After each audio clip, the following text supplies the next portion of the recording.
Hello and welcome to episode 76. I was about to say 3.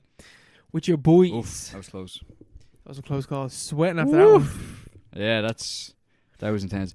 Yeah, we're back here again with your hosts, with the most.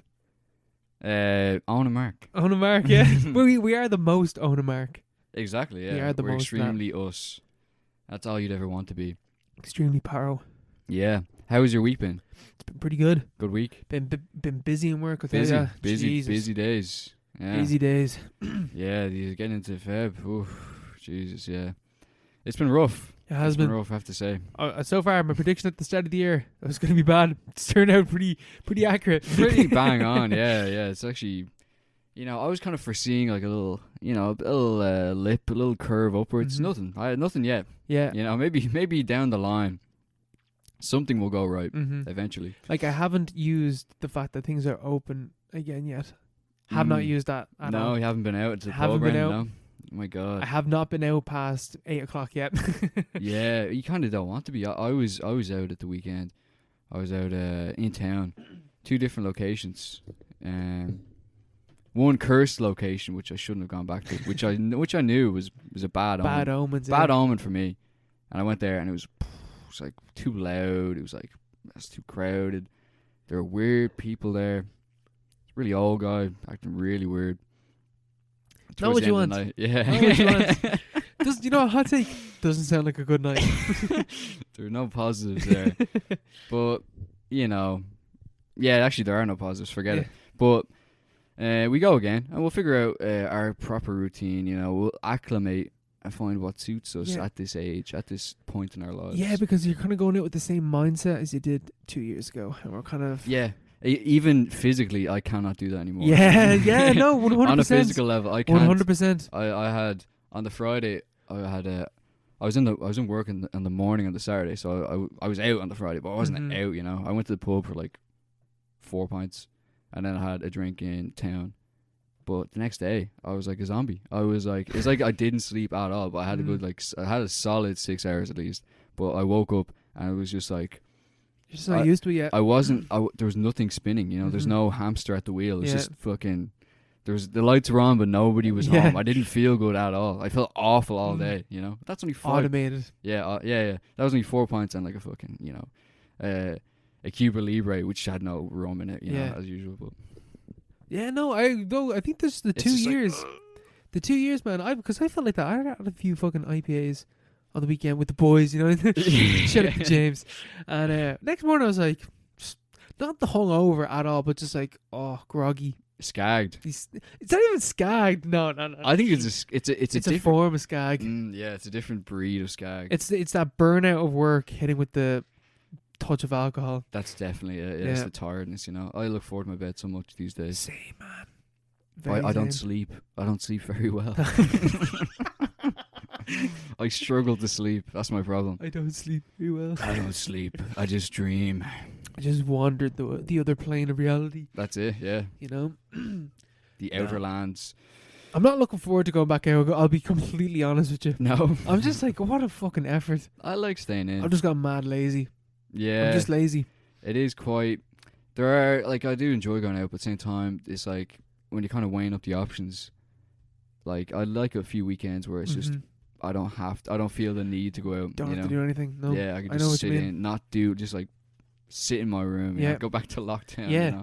Last weekend, I was like that. I was like, I can't wait to just do nothing. Yeah. And like, I didn't leave the gaff at all. It was handy. That sounds pretty good. Yeah. That's why I do it on a normal weekday, but it was different because I wasn't working. Yeah. That's the dream. The dream. Just go back to first lockdown again. Lock it down, Leo. Close the pubs. I absolutely don't. Like, there's part of it that I miss. The lockdown? But the overall... I miss the lockdown. The overall vibe was not good. Yeah, the overall vibe wasn't very good, no. But on a very immediate personal level, I had a great time. And we should go back to that. Close the pubs, lock it down. The place is fucking riddled. Oh, yeah, no, it is. Absolutely it is riddled. Yeah, but no one cares anymore now. We don't care. We cared for 2 years and we're done. We were just like, the government was just like, forget it. Fuck forget this. the whole thing. Yeah. Yeah. I was like, we have fucked up so much. We need to do something that's gonna, make things better, and it's making things worse. Yeah, things are just much worse. Yeah, but mad. What can you do? The Six Nations is back. See that? Yeah, I did. That was good. Like full Well, that was stadiums nice. and stuff. Yeah. It's weird seeing stuff like that because it's like I haven't seen that in a very long time. Yeah, like proper sporting events. Yeah, the Olympics is on. I don't watch the Olympics. I though. do not watch. Like the Olympics. who actually watches the Olympics? People that are into that sport. But who's into luging? Who's Someone Olympians are. Yeah, That's a very accurate response. To be fair. Like people who are at the Olympics are into luging. No one else is. No one else But cares. People watching at home. They're not the big ones anyway. No one's ever heard of luging. What the fuck is that? It's like sledding, I think. Bobsleigh, like Bobsledding. Yeah. people because of fucking cool running. Everyone says cool runnings, but like no one actually watches it. Do you see the clip actually of the guy, the skier? And he, I haven't seen a thing from the Olympics. No, yeah, I haven't seen anything. But like, there was this clip of this French guy, and he's doing like mountain skiing or whatever. I don't know. See, that's the thing with the Olympics. There's like 50 different types of skiing. And it's so all going on at the specialized. same time. Yeah, it's so specialized. It's like who is the actual best skier? Like, forget about all these technicalities. But like, yeah, he's doing some kind of skiing, and he's been training all his life for this thing. Whatever. Like, this is his biggest stage. This is the like the forefront of the skiing world. Yeah. And he's on camera and he's coming down the slope. And there's those hurdles that they have to kind of like, I think they're supposed to shimmy away from them or whatever. He just goes flying directly into it and it just whacks him straight in the balls and you can just hear him go, oh! And he just I have not seen he that. just collapses and he's out. He's done. Like his entire career is over. Like he will only ever be remembered for getting hit in the balls by a hurdle at the Olympics. That's so fucking funny. It's the sound effect that really makes it because he really goes, oh, it's like a proper yelp. Where was he from? He's from France. You really liked it. We can't say that, man. It was very funny though. Oh, I don't know. Best of wishes to him. I'm sure he'll recover because now he's famous. Oh yeah, he's made it. Because no one would have known his name otherwise. Only in gold. Yeah, exactly. Yeah. But even at that, it's the Winter Olympics, so It's not even the real Olympics, is it? Yeah. Yeah. Speaking about people getting kicked in the balls or hitting the balls, I saw this clip of the new Jackass Forever. Oh. On TikTok. Yeah. It was one of the guys. Not Dave England. I can't remember what his name is. He's not one of the main dudes. He's like, he's the guy that you would recognize though. But they're like, yeah, you're going to get put on this cup and you're going to get hit in the balls. And he's like, okay, cool. And they're like, okay, we're going to get a UFC fighter to do it. But don't worry, it's going to be like a featherweight, like a really light guy to come in.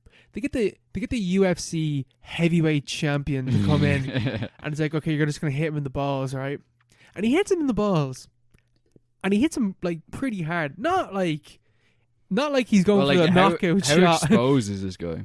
This guy has his he's standing on a chair with his legs wide open. Oh god! And your man's just like coming in, just uppercut. Oh fuck yeah! Jesus, that's rough. And he's wearing a cup, right? Yeah. Oh, he's wearing the cup. But he's wearing the cup, right? But he gets hit. He is lifted off the chair. Your man doesn't even hit him that hard. Yeah. Lifts him off the chair, and your man is like, "No, I'm in fucking bits." And I was looking at the comments, and I was watching it on TikTok, and I went into the comments, and like all the comments were like, he wasn't hitting him full force. I was like, he literally would have killed him if he hit him full force. It's over. Yeah, you can't die from that. Testicular torsion. Yeah. If it gets twisted around enough, it's over. You'd actually die. He would have rammed that cup in between his fucking his hip pelvis. bones. Yeah. Like he would have broken his legs. Yeah, he could have done some serious damage there. Yeah. So obviously, like people, I just find it so funny. It's like he's on Jackass. We got to do a full force. Yeah. I'm expecting to see something fucked up. It's like what is wrong with you? Yeah, because I suppose he could easily have killed him. Yeah. Oh, easily. Have you ever seen the guy, the UFC champ? No, Big guy. Fucking massive. He is fucking huge. Oh, those Jackass guys. What the fuck? His name's like Francis Ngannou or something like that. I'll show you a picture of him. Like, look at this dude and tell me, right, if you were standing there with a cup on your balls, with your legs wide open, and you saw this man walking towards you. Yeah, what do you do? He is like, Jesus fucking Christ. Say your prayers. That is a scary man. It's over. Yeah. And there's like interviews with the guy, and he's just like, they're just like, "Oh, have you ever seen Jackass?" He's like, I hadn't heard of it until 2 weeks ago. Your man. Yeah, he's from Nigeria. He had never heard of Jackass before. That's gas. Is it Nigeria or is it Cameroon? He is from Cameroon. Cameroon. Yeah, he's from Cameroon. Oh, very good. There's a different UFC champ. He's from Nigeria. Yeah. Yeah, fuck that. Fuck that. Fuck that for a, fucking game of soldiers. No I would not like that to happen to me. Unless you're getting paid a lot of money. Oh yeah, if I was a UFC fighter. Yeah, but at the same time, no, not the UFC fighter. But the guy's getting hit in the balls. Same time, like, how do you say that to your family and stuff? Like, say you get paid insane amounts, so you have like a huge house and like everything is paid for, like all your family are taken care of. But like, anytime someone asks about it, you're like, yeah, I got hit in the balls on TV. I just remember now. I'm pretty sure I saw a clip of him afterwards talking about, I lost one of my balls.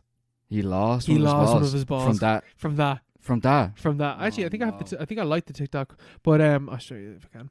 But I'm pretty sure it was either that or a different stunt. But this is the same Jackass film where Johnny Knoxville came out with like proper brain damage from. Like, these guys are way too old to be doing this. Yeah. I should say they have like residual brain damage from the years 90s. of it.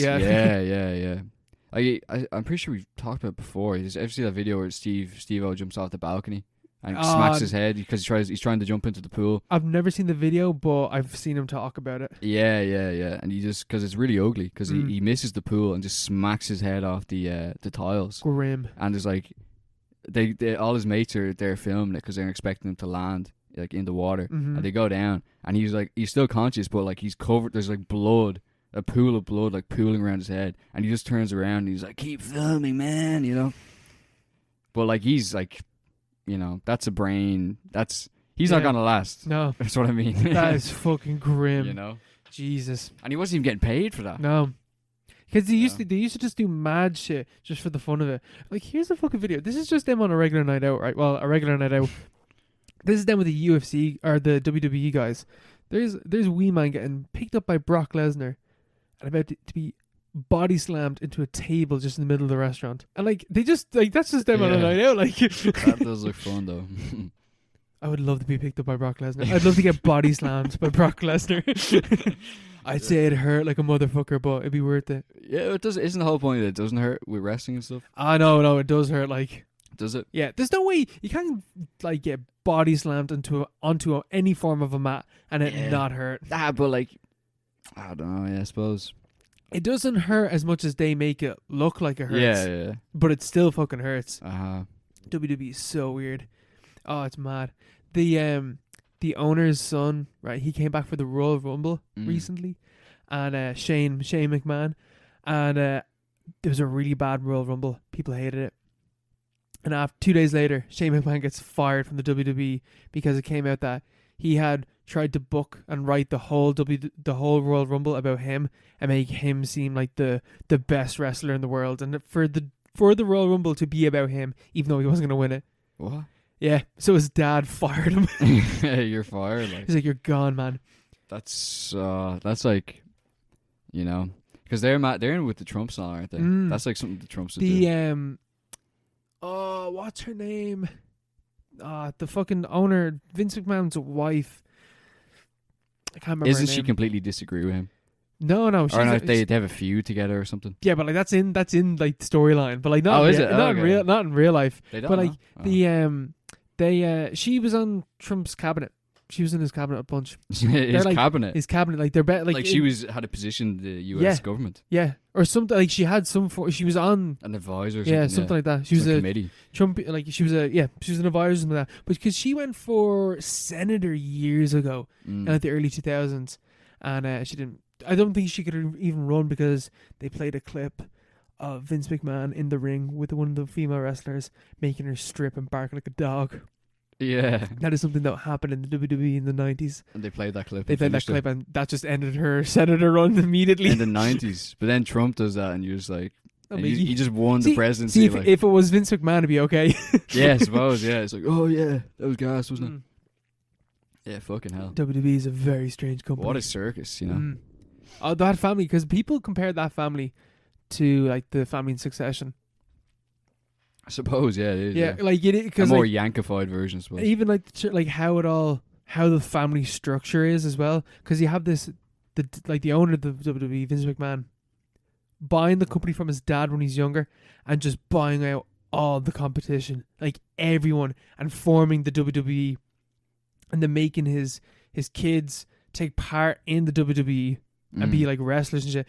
Shane McMahon is a very popular wrestler because he used to like fight like The Rock. Oh, he's and an Stone. actual wrestler. Like, he is an actual wrestler. Oh. He's shit. He's really bad. I thought he was just a suit who parachuted himself into the No. storyline. Like, he is, like, he took part in the 90s and stuff like that, and like right, had yeah. matches with like Stone Cold Steve Austin and like Undertaker and all. Like, he's done all that, but like, That's weird. yeah. Yeah. And then And he still wasn't the top wrestler. and he still wasn't the top wrestler, right? And then his daughter is like really corporate and is like takes care of like the whole. She's like the face of the WWE in terms of like the corporate world. She married Triple H, like the wrestler, Yeah. who like comes into this family and is like stepping up in the company, aiming for that top position. He's Tom. Oh yeah, man. Triple H is Tom. Yeah. And then you have Shane McMahon, who like he tries to please his dad as much as he He's can Kendall. in the WWE, but like doing mad stunts and stuff like that, Yeah. and then gets fired by the dad. That is literally in succession, yeah. Yeah. And right, and the funny thing is that WWE, like, none of them are going to end up with the company because WWE went on to the public That's a training way. storyline succession. And a bit like this guy Nick Khan came in and he just bought a lot of the stock, and now he runs the company with Vince McMahon. And when Vince McMahon dies, he will take over the company, Nick Khan, because he owns he's like the head of the board or something like that. Like, So he's kind of left his kids in no man's land. yeah, you know? more or less, and they're all still struggling and fighting for the thing. The top dog position, yeah. And because of the new company AEW, Triple H ran NXT, which was a developmental show, and it became massively popular. But then it went head to head with AEW, and WWE had pissed off so many people, more or less, that there was a major fan base immediately for AEW.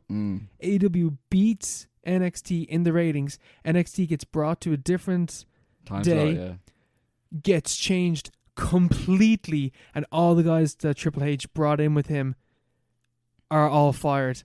And they're all let go, and the thing has been completely taken off Triple H. So there's no fucking way that he can end up getting the top position. That's so dramatic. like- That's so Shakespearean. Oh man, it's insane. It's That's very insane. Shakespearean. And by the way, this all happened while Triple H was in the hospital because he had a massive heart attack.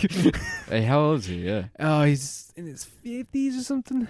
Yeah, he's probably in his 50s. They're all mad old, aren't He had they? like a massive cardiac event, is what I've heard, and he's in the hospital ever since. But he's sure. getting better. He's okay now. Mm. But like, the backstory to Someone should make a movie about that. someone has to, like, yeah, it's but insane. like a good movie. a though. really good film. Yeah, not like Vince McMahon making the film. No, or whatever, like yeah. if you got like the writers of Succession to just make one about the WWE family, like that would be mental. Yeah, like House of Gucci, but good. Yeah, but know. good. Don't make it shit. Yeah, I haven't seen it, but sure look. The backstage politics to WWE is far more entertaining than the actual product. Yeah, that's the thing with a lot of those, isn't it? Yeah. It's like nobility almost, you know? All Yeah. the family kind of, it's pure Shakespeare stuff. Yeah, You know? pure madness. you know? The real drama is actually not Real what you life, see. yeah. It's Oh, yeah. behind the scenes. That's actually, that's weird, isn't it? It's like it's a complete fakery, but the reality of it is even more actually- dramatic than and the is- stuff that they make up. Even more ridiculous than what they make up. Yeah. It's so weird. Yeah, and sometimes because like that's the cool thing about wrestling is that like a lot of the time that will play into the actual product itself. Like Shane Yeah, McMahon, yeah. like Shane McMahon he was meant to be in he was meant to have a big WrestleMania show. That's not going to be a thing anymore, and that happens every year. And then the product itself will be different because he's not there. Yeah. You know. Oh, he runs WrestleMania. Like, you know, he just always has this, like, a mad match where, like, he fights someone and it's always, like, a big, huge spot fest because that's what he does. Like, he'll just get thrown off a massive, like, cage or something like that just to get the crowd to pop. Okay, yeah. Yes, that's not happening. He's getting frozen now. You know, he's Man. crossed the wrong old dog. And people are thinking that he might show up in AEW just to piss off his dad. That would be interesting. Oh man, if he did that, like I don't even like the guy. I think he's a shit wrestler, but just for the meme. Yeah, I think because that would be like a very, like thinking about it in dramatic terms. Mhm. That's the next season. Mm-hmm. You know, he Yeah. defects. The son defects to Yeah. the other team, and then he's completely, you know, turned the tables. You know, like Mhm. he's suddenly at an advantage. He's like going nowhere Yeah. under WWE. If he turns to AEW, all of a sudden That everything's makes- opening up in front of him. That breaks But at the same massive time, headlines. but then the next season is he's actually a double agent for Vince. It's all a plan. It's all a plan. He gets to the top of AEW. He's like, he like pulls the fucking rug. He's like, it was all a ruse. yeah. Oh no, It because writes itself. I'm pretty sure, like, because there used to be WCW, which was That's way too many W's. yeah WCW, which was in competition against WWE in the 90s and early 2000s, but WCW went under, and then WWE bought it. And then they had Shane McMahon come out as the new owner of WCW. So or something like that. Something along those lines. His redemption arc is to do that uh, in reality. yeah, in real life. In real yeah. life, just show up and be like, oh yeah, I'm part of AEW. And for that to be like not something owned by WWE, that would be insane. Like, yeah. madness. That would be funny. I'd start watching wrestling. Yeah, just to see follow the drama. along with I the just, back- yeah, just like read the articles. Yeah, It's good shit. that's mad though. Yeah. It's so funny. But things with good backstories, kind of, they always add to films, don't they? I think they do. Yeah. What's like a mad god? Yeah, that was a mad story. This is quite a mad god. A mad film. Mad film. A mad backstory. Yeah. Told the guy, this is a stop motion film. Phil Linnet. Tippett. Tippett, yeah. You've everyone's seen his work. He worked on Jurassic Park. He worked on RoboCop. He worked on Star Wars and stuff like that. If you've seen like a film that was like praised for having great special effects in like the 60s and 70s, That was him. it was him. He was the guy that did it. And then in the 90s or so, CGI started to come in. He's like, I don't want to work with that. So he started making Mad God as like something he just did on the weekend. It took him 30 years to make. And 30 years. he stitched it all together and released it as a film. That's mad. Like, he must have been minted. Oh Jesus, yeah, man! He's the guy that did the ATTs in Star Wars, like Oh, yeah. like this dude, like, and he was best mates with Steven Spielberg. Ah, right. Yeah. Because, like, 30 years. Because I know he had there was also a Kickstarter element to this, which helped him get to the end of the line. Because he did it as a hobby. Yeah. But he also had a team of random people come to his house every weekend. Just and, like, every so help him out. yeah. Yeah, this was all in the Wikipedia article, but it's just like there's like a quote, and he's like, most of these people had no talent and were like very like technically rough around the edges. So like he just make them do like the grunt work, and then they'd report whatever they'd done over the weekend, and then he like spend a few days, you know, cutting the wheat from the chaff and like seeing what was actually salvageable, could work in the film, you know. And it's really good. And it worked. Yeah, the film is really technically impressive. Yeah. What it was like 20? Is it 2018 film or 2020? 2020? It came out. 2021. 2021. Came out at the end of last year. Yeah. Festival season. Yeah, it's a mad trippy film. It is insane. Like, I love stop motion animation. I don't know what it is about it. There's just something about it that Cozy. not even cozy. Just I love. Like, I like animation because, as we described before, with animation you can do anything. Like, you're not limited by the realms of like special effects and fucking reality. Like, you're not stuck with that. You can make whatever you want to do. And there's something like that's already really difficult. Now imagine doing that with like real life miniature objects and like, in a sense, kind of playing with toys, more or less, you could say. Yeah, pretty much. Yeah, but it looks so you know, like some of them look a bit shit, you know. But like this doesn't this looks amazing. It doesn't look like, well, not shit, you know, like it doesn't look like Wallace and Gromit, you know. It looks like more like the ATTs. Yeah. Where it's like this could be, so a lot of it looks just like real, actual tangible, like mechanical Really objects. tactile. Yeah. It's not just like this like weird sort of cartoonish vibe off it, you know? No, like it's not like Fantastic Mr. Fox. Yeah, exactly. Yeah, that's what I mean. It's way more detailed than that. It's way more bleak, horrific. It's so fucked up. The imagery in this film is haunting. Like, and I kind of feel the film kind of feels like it's a commentary, just on society as a whole, because he's made this over the past 30 years, you know. Yeah. A lot of bad shit happened in the last 30 years. A lot of things that you could reflect on and be like, Yeah. Our world is fucked.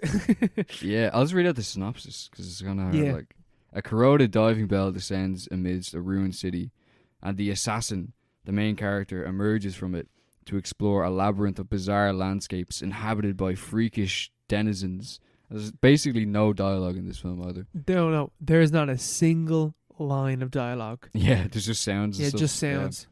Yeah, when did he start? In 90? Was it 90? 91? No idea. But still, yeah, 30 years. That's a long time in the making.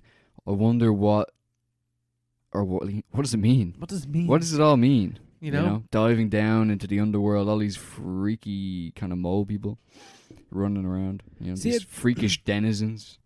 The way I kind of think about it is that, like, because like this is something very clearly, very personal to Phil Tippett. Phil. We'll call him Phil. Let's call him Phil. Let's remember his second name. To Phil. I feel really weird calling him Phil.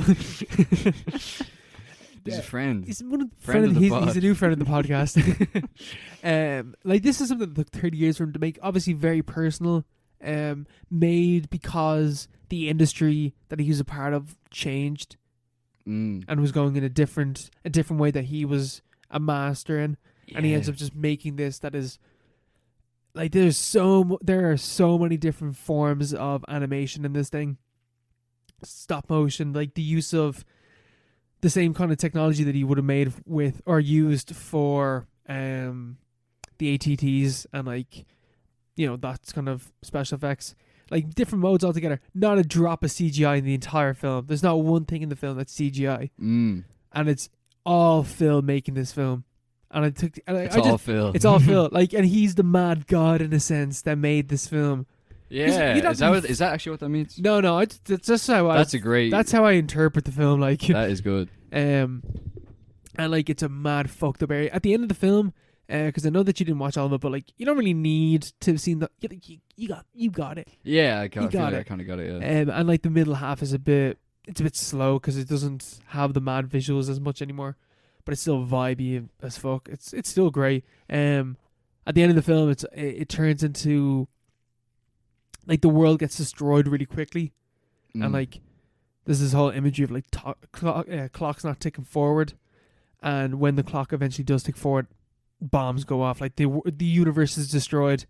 So it's kind of like, and that's the end of the film, which is like Phil over 30 years of, at the very end, like, it was over. Like, this thing took ages to make, and then it ended really quickly, basically. Yeah, it's just all over. The whole world is gone. The world that he inhabited for 30 years. Gone in an instant, because he just finished this project, you know? So the mad god is him. Yeah. And the world inhabited by, the world he's descending into is the film itself. You know, his imagination, whatever. His ideology itself. Because, like, the assassin is pure the audience just walking through this world. Yeah, it's kind of like a Paradise Lost or something. Yeah. You know, going through hell. Just Milton like, vibes. Just literally just wandering through hell. And he's just, he's like the audience or the self-insert kind of character. Phil himself. Yeah, he is Phil. He is us. He is the universal subject. I think it's fucking mangled. Did you get that part? No. I get mangled. Does he? Oh yeah, jeez. Does he die? Yeah, he dies at like the 45th minute mark or something like that. Then? He gets like captured, and then just they performing, like, he gets experiments on. They just keep ripping things out of him, and then a little baby gets emerged from him, and then they give the baby to this creature, and the creature walks off, and then we see another assassin go into the world, and he sees some mad fucked up shit.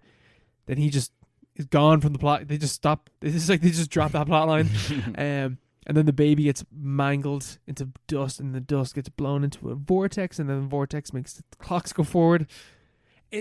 Like, Makes sense. The middle bit. Dust to dust, ashes to ashes. See, it all made sense until the baby came into it. But the baby is like pure the baby from Eraserhead. Oh, Jesus. It's a little worm thing again. Yeah. And it cries all the time. I wonder if he did the thing in chronological order. He would have had to. Because I was thinking about that as well. And I was talking about this film with Robin. He would have had to, surely the way that you make stop motion films, especially like this, is that you do it chronologically, which is not how you make other films. Yeah. Yeah, I don't know.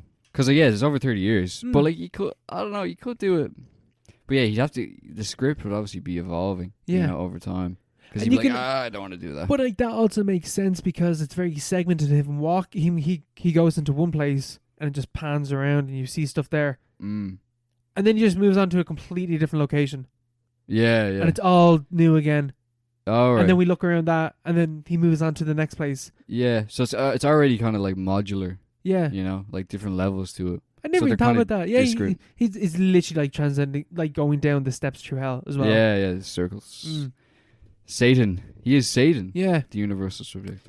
We're Satan. That actually, it is very modular like that. Yeah, modular, yeah. sorry. I suppose it's the only way you could do that kind of thing. Because you're always going to be going back to, if you write script and you have 30 years before it's going to be released, you're going to go back over, But if you have fucking 10 episodes, but you only need 3 or 4, or fucking in this film is there's about 10, but say he had 40 kind of outlined, and he'd choose one every few years where I'll do this one and I'll stitch them together at the end. It's probably what he did. Because each thing is like is a project in and of itself, nearly. Yeah. But that's a weird kind of technical challenge, like how the actually trying to put that story together. That's insane. But that because it doesn't have a story either. It is just a guy wandering around for the most part. Yeah, I never even thought about that because you think, it takes 30 years to make. But what does that mean when you're working in a form, especially stop motion? Yeah, it has to be. You can't have a narrative if you're working in unless you're doing a Boyhood. Yeah. But even at that, you're not shooting each. It's not the same thing. Yeah, because the narrative is the fact that time is moving forward, which that just happens. And there's a story and there's different characters, and you have to kind of set up each character or whatever. Yeah. No, yeah, it's definitely. I'd say it was definitely kind of improvised approach. It was definitely not. You didn't have a script, and he was like, "I'm going to stick to this for 30 years straight." Yeah. If you did, then Richard Linklater didn't do that with Boyhood. Those scripts that he would have changed that script each time it came around to it as you went on. Yeah, it's a weird one. That's a weird one. 30 years though. Richard Linklater, eat your heart out. Eat your heart out. Forget Try harder. Boyhood, childhood, more like. Yeah. Try this. No, that's the thing. No one else could have made this, and it's completely one of a kind. Yeah, no one's gonna top this. Well, there's probably someone working on a film that'll take 100 years. Exactly. Yeah. Even because some of the fucking imagery and sounds, music that they use, really felt like oh my god, The Wall, Pink Floyd. Yeah, The Wall. Yeah, The Wall was mad. Yeah. I definitely understand that. Yeah, because even the there's literal stop motion animation in The Wall and stuff like that, and you have different media kind of colliding together, and it even has that kind of episodic vibe as well, and very warlike, World War. Metallic, hellish, industrial hellscape. Yeah. And there's also a war going on in this, same as thing. The Wall. Good shit. Zual. It's good shit. I wonder, have you ever watched a film where you play Dark Side of the Moon or an album with it? What do you mean? Those films where if you watch these two films, if you listen to Dark Side of the Moon and watch this film, it times up perfectly. I've heard of that, but I don't know what film that applies to though. I know it happens with Paul Blart. Paul Blart. It happens with that. Yeah, it happens with that. I can't remember. It's Dark Side of whatever. It's always called Dark Side of Inserts. Dark Side of Paul Blart. Yeah. Paul Blart's always a good watch anyway. The B movie. There's something about the B movies. It seems to be very. Yeah. It's like must be very rhythmic. You know, just like really I could tight. see it. I haven't seen that in many years. I haven't seen that film in ages. Ages. Alice in Wonderland with the wall. Is this something that people just try and do? What do you mean? Like, do Just people like Pink just Floyd plans? just like they just stick on Dark Side of the Moon and then they just like watch a film?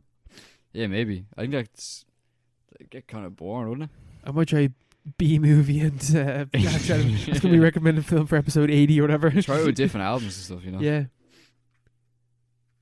Deck Rips, B movie. it wouldn't work. Oh, well, maybe that would have worked very well. What you been watching this week? I had a look at this film called Cat People, which I'm sure we all heard of. Yeah, everyone's heard of Cat People. Cats. Yeah. It's based on. It's a 1982 film based on the 1942 RKO film, which is like one of those really old black and white, like cheesy, kind of monster movies. It's about people who are cats. But this one is a Paul Schrader erotic thriller. So I thought, this is right up my street, you know. Quick question. What? Because when we were watching, because I asked you beforehand, was this like Showgirls? Yes and no. Who's the guy that made Showgirls? Paul Verhoeven. That's when you said Paul Schrader, I thought of Paul Verhoeven. So I was like, oh, I wonder if it's like Showgirls. That makes sense. Paul Schrader. Afterwards, and like, they're both erotic thrillers. Yeah. Paul Schrader and Mishma. Yeah, but Paul Schrader makes some mad amount like variety of films.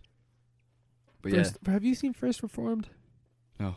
No. Have you? Apparently that's pretty. Yeah. No, I haven't. He's loads of apparently like, it's very good. hugely well regarded classics which we haven't seen. We have to get around to them.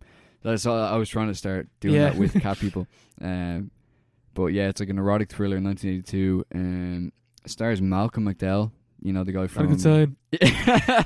Yeah. Well, it's not a good sign unless you're watching If or A Clockwork Orange. Yeah, because after watching all those fucking Rob Zombie films, like Jesus, Malcolm McDowell is just in shit films. Yeah, and even around then, I was watching Community, and he showed up in one of the episodes, and it was by far the worst episode in the series up until that point. Like, not even close. It was.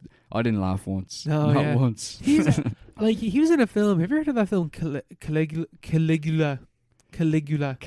Yeah, have you ever heard about that film? I don't think so. No. It's like it was a. I'm pretty sure the backstory to what happened to the film was they shot this like Roman epic, and it was Malcolm McDowell as Caligula, and then some like a guy that owned, it wasn't Playboy, but it was an adult industry, mega lads mag. Oh, like OK Magazine. Like he was a big dog in the adult industry, and he bought the film and he made it into like a 4-hour long porno, like really? soft porno. Yeah, that sounds class. Yeah, no. Apparently it's dog shit though. Apparently it's so bad. Yeah, I actually hadn't heard of that. Yeah, no, it's a mad story behind that film. Caligula. I think why did they just put Caligula into Google expected to find the film? I think that's what happened with it. It got bought at some point, and then it turned into like a 3.5-hour, 4-hour long film. Yeah. Peter O'Toole's in and all. Yeah, erotic historical drama. Yeah. I don't know. You could recommend that film at some point. Yeah, maybe. Apparently, like it's just like really because like Caligula's all about. He was the guy that was into, like, not sadism, but he was a mad pervert. Yeah, like apparently. fucked horses and stuff like that, didn't he? Yeah, a lot of that was propaganda though, because he was very. There was, but the smoke. He did loads of crazy shit. Apparently, it's because he was very kind to the proles. So they made up all this. I know nothing about Roman history. That's just something I read. But yeah, Cat People. Malcolm McDowell.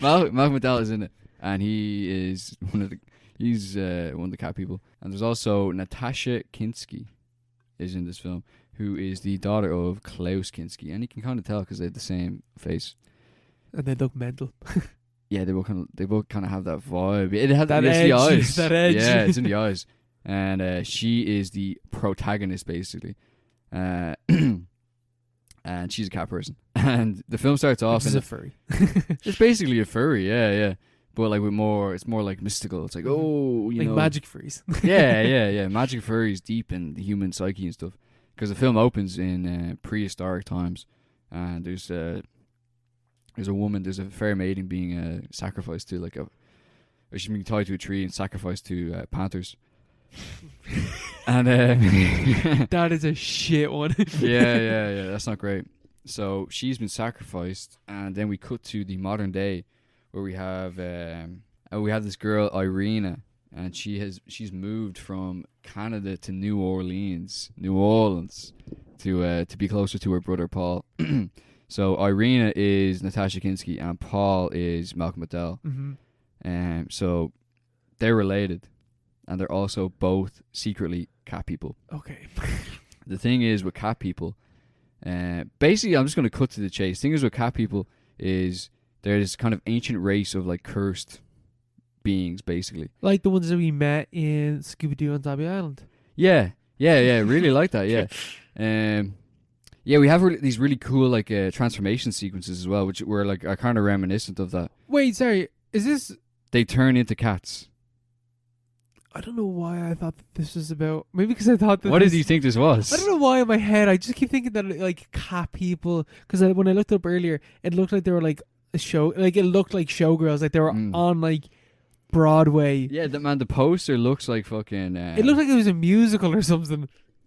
Yeah, like look at the poster. You know, but this film is about a girl who turns into a cat. That film was so bad, man. Wait, I just want to look up the regular posters. Cat people. Yeah, I don't know why. I just from whenever I that poster is awful. Yeah. I was like, oh, that looks like Showgirls, but it's I don't know why. Yeah, I just thought when's this film? That's way more accurate. Yeah, she got cat eyes like. Wait, when's this film from? 82. 82, yeah. I don't know why I thought this. Jeez, man, I don't know. When I looked this film up, I just thought it was from the 2000s. This film sounds fucking awful. It is from 1982. Yeah. Is it good? Huh? Is it good? No, it's shit. But it's a terrible film. It's not terrible. It's a bad premise. It's not. No, it's a. Well, yeah.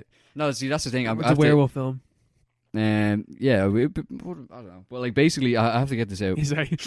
There's basically the problem with the film, which makes it kind of weird, is cat people. They're a cursed race of kind of weird. They're cursed to walk the earth and be cat people for no apparent reason, and they turn into panthers at night. But the thing is, they can't. They're kind of haunted by the fact that they can't love. They can't love other people. They can't have human relationships because most of the time they're humans, and they can't have human relationships like sex and stuff like that. Because once they have sex, they turn into cat people, and they eat their lover or whatever. The only way they can reproduce is by having sex with each other, i.e., their siblings. So you have Paul, you have Irina, Malcolm McDowell, Natasha Kinski, and their siblings. But Paul is basically the plot of the film is Paul is trying to fuck Irina and following her around, trying to get her to have sex because they're brother and sister. So they need to have sex to continue the line of cat people. And Irina doesn't want it because she's fallen in love with the zookeeper in New Orleans. So and he's hunting. The zookeeper is hunting alongside the police. He's hunting a killer panther who's lurking in the streets of New Orleans, who is Paul basically. And that's kind of my problem with the film. The basic premise. I wish there was a visual aspect to this podcast so people could see my face as you describe that. That sounds... It's batshit. Fucking awful. It's batshit insane. I don't know what Paul Schrader was smoking when he made this or when he wrote this film. Is this a liked film? Do people like this film? People don't mind it, yeah, because that's why I kind of watched it. Oh my God, Jesus! Because there's what is it? That is. Well, it has a 62% on Metacritic. You know, like it got nominated for Golden Globes and stuff, but I don't see it. Because it is... yeah, that's a problem right there, pal. I'm not too sure about that. Yeah, it's this really weird one because it's just kind of disturbing. Yeah. And there's loads of unnecessary nudity. It's an erotic thriller, so you're going to see that. But like, it's just like... It's an erotic thriller about two siblings. Yeah. That's just a bad idea. It's an erotic thriller about two siblings. Fair enough. Loads of there's been 1,000 French films made with that exact storyline. But like, it's also about cat people. Like, why is this is many layers to it, man. This is an incestuous erotic thriller that for absolutely no reason whatsoever also has like basically a subplot about them also being cat people. Yeah, because it's actually not. You could take the cat people thing out of it, and it wouldn't change the film. Yeah, which is really weird. It's just a justification for incest. yeah. It's just Malcolm McDowell going like, "Come on, we're cat people. Like, there's nothing wrong with it, you know." I know. Like our mom and dad did it, you know. That's one of the lines. It's so weird. But Paul Schrader, what were you at? What were you thinking with this film? Oh my God, Jesus! I was not expecting that at all. Yeah, because surely you could just change the reason why the cat people want to have sex. Just be like, he's in heat. He's in heat. He could literally. It doesn't have to be an incest thing. He's just in heat, and you can make an erotic thriller from that. You know what I mean? You don't need to add the incest. Just don't make an erotic thriller about cat people. Like, it's really bizarre. And it's mad 80s. Like, it ends on a freeze frame, and then like a country song starts playing. That's a like 10 out of 10 film now. Yeah. Freeze frames. When's the last time you saw a film end with a freeze frame? It's only in the 80s. Only in the 80s. Do you want to know how it ends? Yeah, please. Yeah, because I don't think you're watching. I'm not watching this. I don't think anyone's going to watch this. But Why didn't you watch this? I had high hopes for this. I actually had high hopes. But yeah, the way it ends is she rides off into the sunset with your man. Oh no, wait, she doesn't know, but she gets closure with her lover, the zookeeper. Does she get the bone? She does get the bone. Nice. But the thing is, obviously, when you get the bone as a cat person, you turn into the cat, and you have to kill before you turn back into the human. So she gets the ride with your man, but the problem is she turns into the cat. So she can't kill him, so she submits to being locked up in the zoo forever as his pet. And he bones the panther. And he bones the panther. Well, it's kind of implied. It's like vaguely implied. And then there's the freeze frame on the eyes of the panther. Eye of the tiger starts playing. Are you serious? No. But I wouldn't be surprised. But it's like that kind of song that is just completely tonally like makes absolutely it's like freeze frames like, don't you forget no, it's like a country song kind of like, it's like really upbeat. It's like, this isn't like a Showtime, family drama or whatever. Like, this is like a, kind of serious erotic thriller, and it just freeze frames and it's like doo-doo-doo-doo-doo-doo. And then there's a big roar and the film ends. Fucking hell. So she's trapped there with him forever. Just having sex with the zookeeper. Oh my God. That's so, yeah. That's a movie right there. That is a movie. That's a movie. Maybe 2 months movie. It is out there anyway if anyone wants to watch that. Yeah. Oh God, that sounds right up someone's alley. Someone has a very specific kink, and that's what they're into. There are huge communities on Twitter that would... there are people dedicated to this film, I'd say. There are probably cons. How many people would you say have masturbated to this film? Ballpark figure. Can I give a figure of like how many people? Okay, a percentage of... A percentage of viewers. A percentage of viewers that watch this film? Yeah. 7, 8, 9%. Of all time. All-time it's only going to go up as well. All-time watches, 8, 9%. Yeah, because you have repeat watches, so it's going to go up. It's going to edge up. It's going to level off about 15%, I think. Yeah. Yeah. I think like not a huge percentage, but a worrying one. Yeah, a concerning. Yeah. Level. A concerning amount. Yeah. It definitely is that kind of film. It's a furry paradise. So if there are any furries out there, you know what? Could even be lower than that. Maybe it's way more than that. It's like 50%. Yeah. Well, I'll watch the film and we'll find out. We can figure out the ratio. Let's see how sexy it is. Yeah. Is it like Crash in any sense in that type of?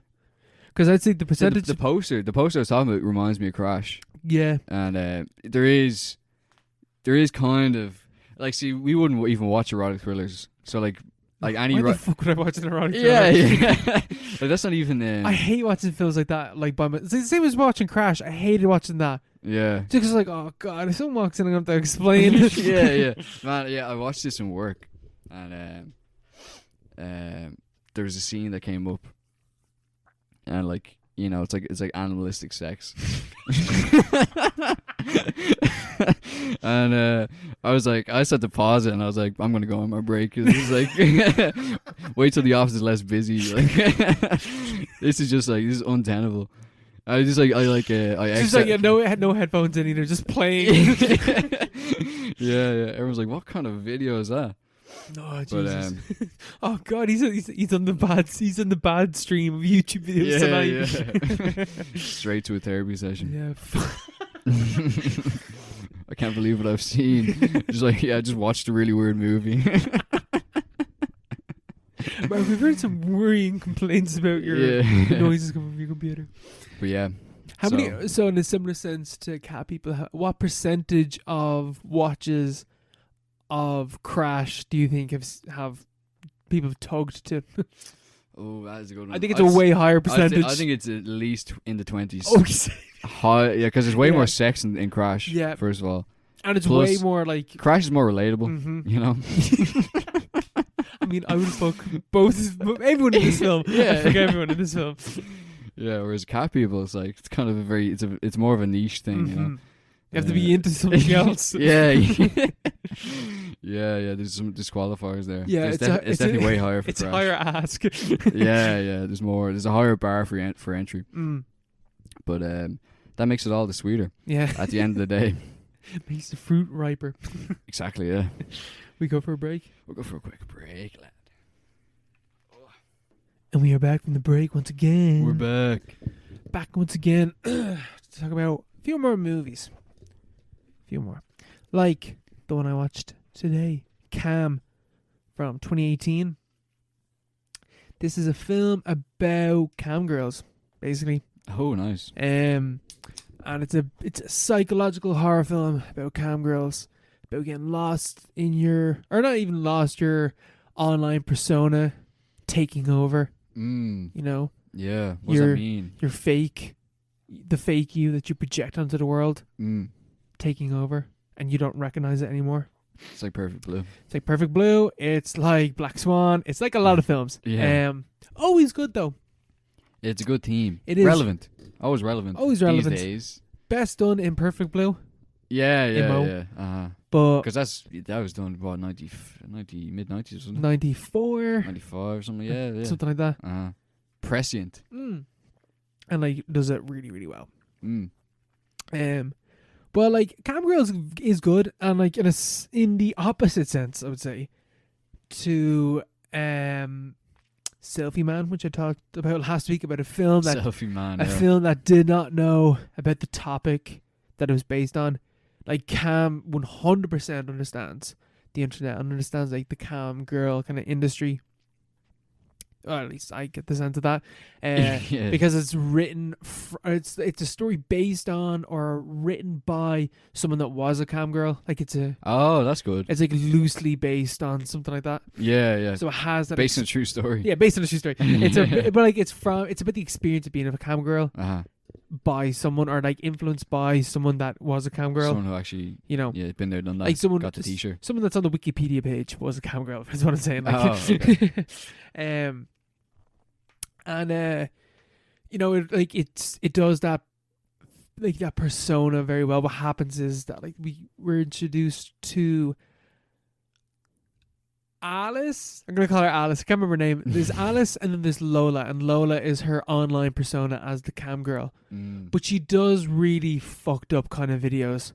Like she does like fake suicide videos, where like someone starts paying money, and then she'd be like, oh, what kind of toy? Like it starts with her like on a live cam, and she's in like the middle 50s or something like that. And her goal is to get into, like, the top 10 girls on this website, and she's like, talking whatever, like doing cam girl business, and you can see the live chat and people are commenting, people are donating money, and like a really good aspect of it is like not like all the chats that you see coming in, you could see being a thing that people would say on the internet. Yeah. Like it feels authentic. That is an issue, yeah. Which is always an issue with these type of films. But like you can see some people like going with what she's saying, some people going against it, not in a cringy, really obvious kind of way, in a way that's like really short as well. They don't type out big long chats or anything like that. Yeah. They're in a live chat room with someone that they're like wanking over. They're not commenting massive messages and stuff like that. Yeah. And it's not like XD lols and stuff like that. Like it looks like a 4chan page more or less. Yeah. And she's like going away or whatever. And then someone says, she's like, she hits a goal where she has to start using like one of her toys, whatever. And someone's like, use a knife. And then they start going like, I want to see you start using a knife. And she pulls out a knife. She's like, 10,000 tokens, and I'll use the knife or whatever. And it's like, I want to see you bleed. And like people start, half the chat like, this is really fucked up, and half the chat are like, yeah, go on, keep doing it, like edging her on in a way that like there's not many there's like, it's not like thousands of people are watching, it's like 200 people, 250 people watching. Yeah, you can kind of see how a certain proportion would be like it's really niche. Yeah. Like you would see people doing that. So then she just like slits her throat, and like you can hear the tokens going off from mad. She's getting loads of donations, stuff like that. And then she gets up and she pulls off, like she was wearing like makeup, and the people are in on, like half the people are in on it, half the people aren't, and that get boosts up her viewership and stuff like that. That's fucked. Already doing a mad fucked up kind of. Yeah. And like it doesn't show it off. Like you think it's real for the first like few minutes, and then she reveals that's fake, and that's when you realize it's fake. You know what I mean? Like it's like the first hour of this film is very, very good, very, very good. The last 30 minutes isn't great. What happens in the last 30 minutes? It just kind of comes very cliche, and it's kind of, the film overall is kind of repetitive, because what happens is that she does something. She uses a really strong vibrator, basically. Going to this like kind of den or whatever, this like house that you can like all the cam girls kind of work out of it. So she's like, I need to get massive boost of followers because I'm obsessed with going up the ranking, and some other girl did something to fuck me over to like so that I was losing rankings. She gets into the top 50 for the first time ever, and one of the girls like, I will strip for people to turn off Lola and come onto my cam. So she like drops down the rankings again, and then she's like, I need to get back up. So she uses a very strong, powerful dildo that like people are like, oh, I know tons of girls that like lost all feeling down there from using this. So she's like, I'm using this to gain followers. What the fuck? And from that point, she gets her persona takes over the computer, or her account. She can't get into her account, but there's someone live streaming, and it's her live streaming and stuff like that. Yeah, that's pretty cool. Really cool. Yeah. But then it gets really cliche in the last 30 minutes. Oh, okay. And it kind of, like the way that she like overcomes it makes sense, and the ending all makes sense. But it's not as good as that first hour.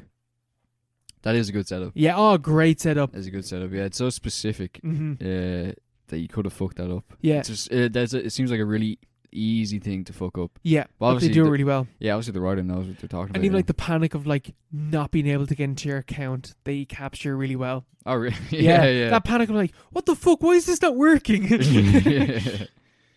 Yeah. That's relatable, you know?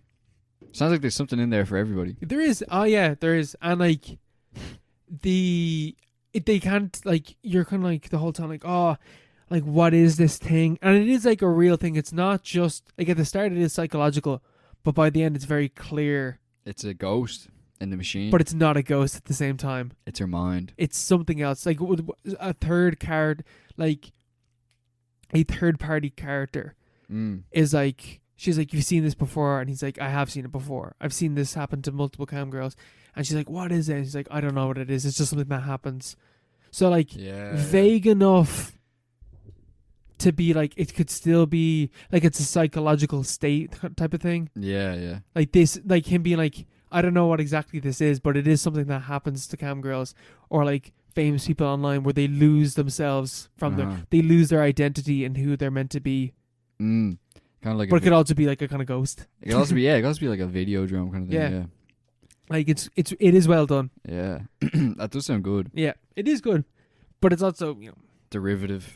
Yeah, maybe a bit. There's a really weird bit where like I feel like a character didn't deliver a line in a way that was meant to.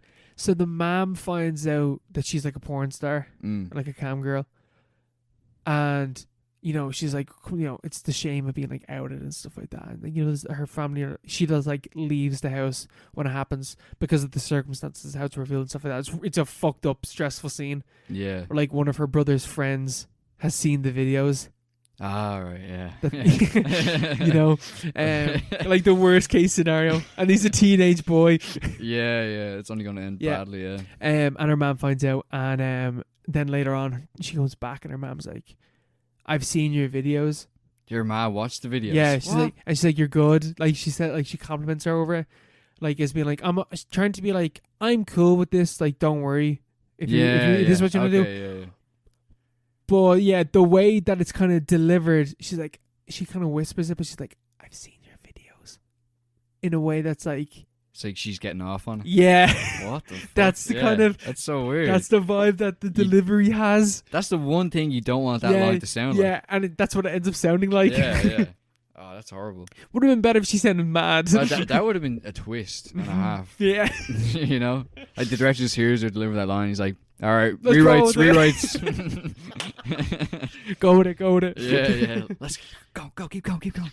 Yeah, no, like that delivery, that's like the turning point as well, where it just becomes mad kind of cliche. Because like at no point in the film is she in physical danger, but for some reason she goes to a library to like do research on the other cam girls, because she's like, has this happened before to other people? And she starts she goes to a library to go onto the computer, even though she's a streamer. She has a computer.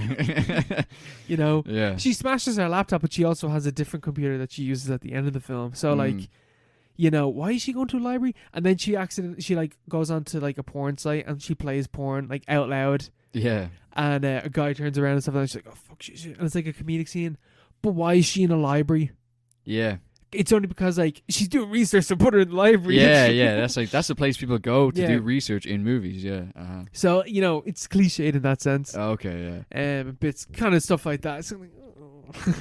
Sure. It does. It sounds brave. It sounds like a brave film. It's well worth the watch, and it's on Netflix. It's on Netflix as well. Yeah. It's a really good psychological horror. Let me watch that. Yeah. No, I recommend. I did kind of just explain the whole thing, but like. Yeah, I don't mind that. It's still good. It's still very good. Yeah. Oh, that sounds good. Streaming. Tis the age. That's such a hard thing to capture in movies. Yeah. That they haven't. Just by the fact that you're able to do it effectively. Yeah. The fact that they seem to do it competently is like, it says a lot. And it is like pure. It's like camgirls.wild or whatever. Like that's the name of the. Yeah. Like it does have those kind of really fake websites. But it's also meant to be a CD live chat. CD? Oh, CD, yeah. Like, Paro. Yeah. Like a real dirty website. So it kind of adds to the fact, because it's meant to be like, it's not like, I guess it is kind of, I wonder if there's a message in that's like anti-sex work. Why? Because it's going, it's like, only really dirty sites do like have. Well, I guess it's more the men. Sorry, no, it's more the site. It's not. It's like that the men are there going. It's the men and the sites, but it's not the individual women that are taking part. Yeah, they're like pure. Like she's a normal character. She is not judged by the film at all for what she's doing. Yeah. It's definitely the weird guys on the CD websites. Yeah, and you see them and they're weird. Yeah. Like they are not. They are. Like, they're depicted as fucking weirdos. Yeah, there's a lot of weirdos out there. Seedy people, They're trapped. People in certain establishments that you don't want to talk to, Mark. Yeah, exactly. Yeah. They're just lurking among us, Or even not among us, because they're kind of, like, trapped in the, virtual world as well, Yeah, but you see them in real life, and they're like, yeah, that's what you expect. Yes, I suppose. Sometimes you can tell, yeah. You can tell. Like, we've all met someone... And you're like, yeah, this guy watches bestiality. An older gentleman that you're like, something's not right. Something's not right. I don't like the way this guy's talking. Yeah. I don't like the way that this guy... Why did he just put my drink? Why is he so sweaty? Why does he look so panicked? Yeah. I should look. Yeah, all kinds of colours and stripes out there. A whole variety of humans. Yeah, what a strange world. But that does sound interesting. It is. It's well worth a watch, and it's 90 we minutes. need more cam girl movies. We need more cam girl movies. We need more girl movies. We need more Resident Evil: The Final Chapter movies. Do we? Nah, it's not as good as the rest of them. I thought this was going to be better on rewatch, but it's not. I thought it was alright. Like, it's alright, but it's not as good as the other ones. yeah, it's just very concerned with being the final chapter. It's like, this is my story. My name is Alice. My name is Alice, and this is the end of my story. It's like constantly, this is the end. Everything's very final. Yeah, it's like, this is the final time we're going to be, and like, people die and stuff, Wesker dies. Wesker dies in the worst way possible. Gets killed by a door. Yeah. Yeah, he gets squished by a door. That's such a lame, it's a lame way to die, because he was the best iteration. He was the best thing in the past two movies. Yeah, he was very good, like, it's the same guy. They didn't recast him as well. I appreciated that. But that's one of the things that pissed me off about this film. What? Is they kill Wesker like that. Yeah, boy. Yeah. Like, it's because like it's so sudden as well. It happened so quickly. It also makes no sense. He had the T virus still. He hadn't been cured. He's still the same guy in the fourth film that had the slow motion like sunglasses fight. Yeah. They're the same person. Nothing's changed. He just got crushed by a door. And then it's like, oh, I'm dead. Yeah, he's like, help me. And then it's slow, like. Yeah, and your one, Alicia, comes out of nowhere. She's like, you're dying, just get over with it. It's like, cold-blooded bitch. Yeah. Like, he helped you, like, No, he's a bad guy in this one. Well, still, she's also evil. She's a corporate. She's kind of evil, yeah. It's like it's her fault, basically. The whole thing is getting sick. It's her fault. Well, actually, no, yes. This is all your. It's just some sick old little girl, like. Yeah, it's like, this is your fault. Yeah. The whole clone thing, the fact that Alice is actually a clone of, who was it? What's his name? So it's the daughter. Umbrella guy. Yeah, there's two guys that were in Umbrella, and one of them, their daughter was really sick, and he was a genius, and he got the T virus, and he cured her illness. She had progeria, but it also had negative side effects, and it turned people into zombies. And Umbrella did a cover up of it, and then one of the guys, Dr. Isaacs, who we've seen in previous films, who's previously died, they brought back for this film. That one was a clone though. Yeah, that wasn't real. That annoys me as well. That's such bollocks. Yeah. There's two clones in this one. Like, there's been two versions of him as well. Yeah. There's a clone of him in this film as well. And even he himself is a fucking cyborg. Yeah.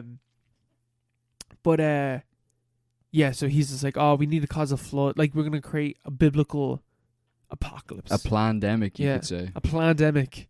Yeah. Literally a plandemic. He basically does lay out the whole great reset kind of thing. Yeah. Overpopulation. We will kill off the unwashed masses, the lessers, so that the people left over, hidden in underground bunkers, the rich and the powerful, and the people who can afford to live in these weird bunkers, can then sculpt the earth in with its blank slate. It's the old people in Being John Malkovich at the end. Yeah. It's the elite in Don't Look Up. How they get away and stuff like that. Yeah, in real life. It's all this type of stuff. It's the people. It's the elite going into the Ark. It's the mole people. Yeah, it's the Ark. Yeah, that's what the Ark is, isn't it? Yeah, at the end of the day. Just all the chosen few. All the chosen people got to live. Yeah. What happened to everyone else? Fuck them. Yeah, it's like stupid in a similar sense to the last two, but in a less charming way for me. Why? I don't know. What differentiates it? I despise the editing in this film. The editing? Yeah. I didn't really notice. The start of this film, quick cuts. There were a few slow-mos which I thought were a bit gratuitous. Nah, I feel like this film, is there slow-mo in this film? There's a few, and they're fighting Isaacs. Oh yeah, there is. There's quite a lot. But there's a lot going on. The start of the film is like mad quick. It gives me a headache. It's not the the slow, not slow, but the fight scene in the corridor in Retribution and stuff like that. It's just not as good. Imo. Yeah, I actually started watching. I put this on, or what I thought was this one, but it was actually Afterlife. I got half an hour in. And I was like, I've seen this before. Just had to go back. Don't know how I clicked onto that. Because they all start the same. Yeah, like, they all so I was start like, the same way. I was like, what the fuck? What a waste. Oh man, that's so fucking funny. But yeah. Because the afterlife could have ended in a similar sense to. Yeah. Oh Jesus, that's so funny. Yeah, no, it's not as good though. But like, there's still some good bits. You know, the tower defense bit I think is cool. Yeah. Yeah, no, I generally liked it. I thought it was quite good. You know, there were stakes there. It just is. It's not like, oh, this is the end. This is the last film. Me and Paul are riding off into the sunset after this one. Like, peace. Yeah, I'm fucking off after this. And then they have she literally does ride off into the sunset at the end, pretty much. Yeah. So, spoiler alert. Sorry, we need to find another series. We do ASAP. I was thinking, I have a Let's proposition. do it. All right, whatever you say, I'm gonna be on board. Batman, the old Batman films. The old Batman film. Yeah, that is a good one. Because That's the a good new one. Batman film is coming out next month. Absolutely, yeah. So Yeah, but like where we start. Batman, What? like the Adam West. No, we won't go that far. The movies, like the Keaton and stuff, and like the Michael Val Keaton Kilmer. one, then the Val Kilmer one, and the Tim George Burton Clooney. one. Yeah. Those Definitely. 4: Mm. Batman Returns, Batman Forever. Batman Forever, and Batman and Robin. Those 4. Yeah, I think I've only seen one of them. I think Batman. I think I've seen Batman and Robin. That's the only one I've ever seen. Yeah. I think it's the one with Poison Ivy. Yeah, that's one I've seen. Yeah. That's the George Clooney one. But yeah. And then we can go see the Batman. Yeah, absolutely. Yeah, that'd be good. Yeah, we could do That's that. such a show. That's an amazing show. Yeah. There I was we only thinking because it might have worked better if we started it last week. We can do 2 at once if we need to. Yeah, that's what I was thinking. Whenever we see can it. do Forever and Batman and Robin. Yeah, they're. Or we can do the Batman same and thing. Robin, and then that's probably the best way to do it because we can do the worst Batman film, And then compare the worst Batman film to the new one, yeah. to whatever the new one is going to be. Yeah. So we can do that. Yeah, that's great. Bit of planning there. That's perfect. Happy days. Happy days. Happy days. Look at that. That's what we need. A bit of structure. Mm. You know? An unlikely bit of structure, though, came in the form of the news that came out this week. Today, The news. the Oscar nominations came out today. And the Oscar nominees are. There's a lot of them. Yeah. There's quite a lot. There is quite a few. Actually, I'd never heard of a lot of them. Neither. I'd never heard of them. King Richard, Coda, Drive My Car, Power of the Dog. I'd heard by name, but I don't know anything about the film. You know, but I think that's the favorite. I'm pretty sure.